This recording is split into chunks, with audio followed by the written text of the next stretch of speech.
మీ business ఏదైనా మీ ఊర్లో promotion చేయాలంటే అది సుమన్ టీవీతోనే సాధ్యం. ఇప్పుడే సంప్రదించండి. వరాహం నీరుడు మొదలుగా కలిగిన ఆచరించాలి.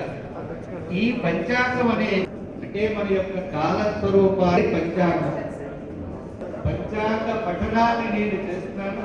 మీరంతా కూడా పంచాంగ శ్రీ కూడా ఈ యొక్క క్రోధిగా కేతు పఠసా మేచగ్రీవం సభాయే నమః.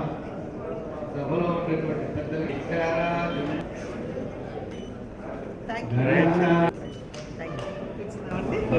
నియమాలు ఇవన్నీ కూడా దాన్ని అనుసరించి వచ్చాయి,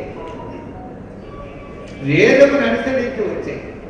అయితే ఈ వేదములో కొన్ని కర్మలు మానవుడికి చెప్పాడు. ఈ పని చెయ్యాలి, ఈ పని చెయ్యాలి, ఈ పని చెయ్యాలి. తెలుగు ప్రజలందరికీ ముందుగా క్రోధినామ సంవత్సర ఉగాది శుభాకాంక్షలు. ఊ అంటే ఉగాది అని ఆ పదానికి అర్థం ఏమిటంటే కొత్తగా మనం మొదలు పెడుతున్నాం అనేటువంటి అర్థం వస్తుంది. కనుక గడిచిన సంవత్సరం జరిగినటువంటి చెడునంతా వదిలేసి విఘ్నాలన్నీ తొలగిపోవాలని, రాబోయే ఈ సంవత్సర కాలంలో అన్నీ శుభం జరగాలని, అదేవిధంగా మనందరి జీవితాల్లో సుఖ సంతోషాలు వెల్లి విరియాలని చెప్పి ఆ భగవంతుడిని ప్రార్థిస్తూ మరి ఒక్కసారి అందరికీ